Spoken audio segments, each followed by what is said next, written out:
By थी ना, नाम सुना कर्मा बाई का? कौन थी कर्मा बाई जिनके लिए ठाकुर जी खिचड़ी खाने जाते थे?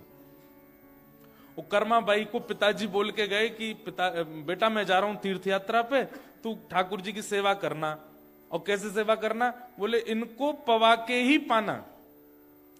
कर्मा बाई ने उस बात को इतने अधिकार से ले लिया अपने मन में। अब तो सुबह उठते ही कर्मा बाई, छोटी सी लाली, सुबह उठते ही बिना नहाए धोए खिचड़ी बनाती, बिना शुद्ध अवस्था में खिचड़ी तैयार करके ठाकुर जी के आगे परोस देती। ठाकुर जी पाओ, आंख मीटती रहती, पाओ। कभी कभी तो बताते हैं कि वो दातुन करती थी और दातुन के पिछले भाग से खिचड़ी चला देती थी, ठाकुर जी के लिए बना रही है। और उस कर्मा की खिचड़ी को खाने के लिए ठाकुर जी महाप्रभु जगन्नाथ दौड़ करके आते थे। क्यों?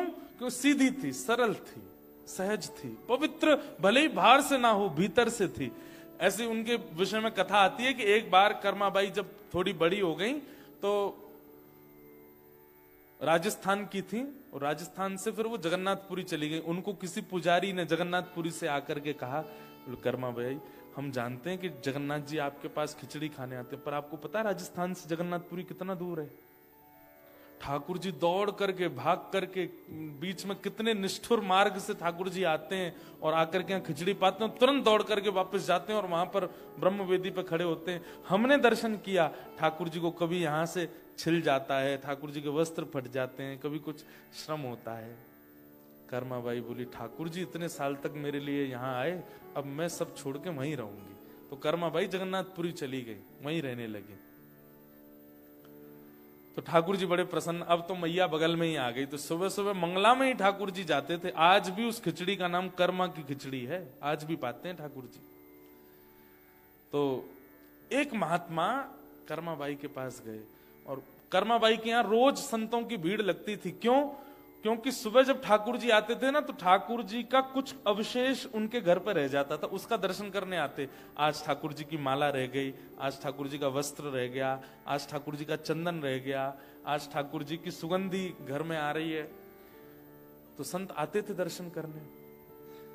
एक संत बैठे रहे। कर्माबाई बोली, आपने दर्शन किए ठाकुर जी की माला के? बोले मैंने किए, लेकिन मुझे कर्मा तुमसे बात करनी है। कर्माबाई बोली, बताइए। बोले बेटा तुम मानो तो मैं कहूं। बोले नहीं आप कहिए, मैं मानूंगी। स्नान करके प्रसाद बनाया करो।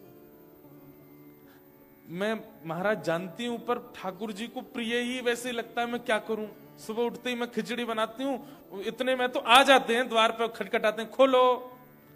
बैठा के उनको पवाना पड़ता है, अब इतने में स्नान। बोले नहीं, देखो ये तुम्हारे पूर्व जन्म के सत्कर्म है कि जगन्नाथ जी तुम्हारे यहाँ प्रसाद पाने आते हैं, लेकिन जिस दिन पूर्व जन्म के कर्म समाप्त हो जाएंगे, महाप्रभु जी नहीं आएंगे, फिर तुम रोती डोलोगी सब जगह। कर्माबाई डर गई। बोले जगन्नाथ जी आना बंद भी कर सकते हैं मेरे यहाँ? बोले हाँ, जिस दिन तुम्हारे पूर्व के सत्कर्म समाप्त हो जाएंगे जगन्नाथ जी नहीं आएंगे फिर। उसने कहा मैं क्या करूं कि जगन्नाथ जी कभी आना बंद ना करें? बोले अब तुम और सत्कर्म बनाओ। बोले कैसे? सुबह जल्दी उठो, जल्दी उठ करके पहले समुद्र में स्नान करो, नमकीन स्नान करके फिर घर पे आके शुद्ध जल से स्नान करो, और स्नान करके फिर तिलक स्वरूप लगाओ, गले में कंठी धारण करके, और फिर अन्नपूर्णा मैया को प्रणाम करो। अग्नि में प्रयोग होने वाली लकड़ियों को सिर से लगा लगा के चंदन पुष्प अर्पित करके उनको धरो, फिर अग्नि प्रज्वलित करो, फिर उस कढ़ाई का पूजन करो जिसमें भोग बनेगा, और फिर उसमें एक एक वस्तु डालो, मुख पे पट्टा बांध के बैठो, तुम्हारी श्वास भी नहीं जानी चाहिए। इतने नियम बता दिए कर्माबाई को। कर्माबाई सब लिखती गई, ठीक है कल से ऐसे ही बनाऊंगी। दूसरे दिन कर्माबाई सुबह उठते ही पहले समुद्र स्नान करने गई, फिर घर आके शुद्ध जल से नहाई, एक एक लकड़ी को पूछ पूछ करके चंदन लगा के धरे। इतने में ठाकुर जी आ गए। खोलो। कर्माबाई जल्दी आई, गेट खोली, चुपचाप बैठ जाओ यहीं पे। ठाकुर जी, सुभद्रा जी, बलभद्र तीनों बैठ गए, और तीनों देख रहे हैं क्या कर रही हैं। अभी तो लकड़ियों का पूजन चल रहा है। बलराम जी के लाला जी का हैरो है, मैया चुप रहो, अभी रुक जाओ, अभी बना रही हूं ना। रोज ही आते थे ठाकुर जी, तो लकड़ी का पूजन चल रहा है, फिर उसके बाद चूल्हे का पूजन, फिर अग्निदेव का स्मरण किया जाए हो। अग्निदेव प्रज्वलित कर दिए, अग्नि प्रज्वलित हो गई। फिर कढ़ाई आई, कढ़ाई पर चंदन लगाया गया, पूरी पे मट्टी का लेप लगाया गया, जैसे जैसे महापुरुष बता के गए। मुंह पे पट्टा बांध करके आई। ठाकुर जी देख रहे हैं आंख फाड़ के, दाऊ दादा मंगला का समय हो रहा है ना जी, क्या कर रही है ये? और उस दिन ऐसा हुआ, मंदिर से घंटे घड़ियाल बजने लगे, मंगला का समय हो गया, खिचड़ी आधी बन पाई और ठाकुर जी दौड़ करके मंदिर पहुंच गए। कर्माबाई की उस दिन खिचड़ी नहीं पाई ठाकुर जी। इतनी रोई कर्माबाई, बस प्राण निकलने को हो गए थे।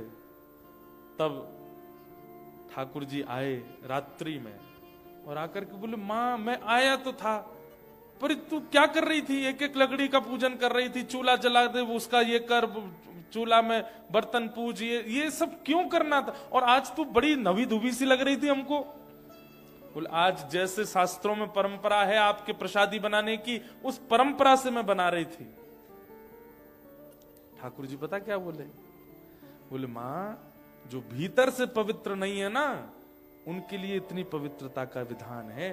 तू तो भीतर से इतनी पवित्र है, तेरे लिए बाहर का स्नान करना, बाहर से व्यवस्थित होना, ये सब तेरे लिए जरूरी नहीं है। तू वैसे ही बनाया कर जैसे तू हमेशा बनाती है,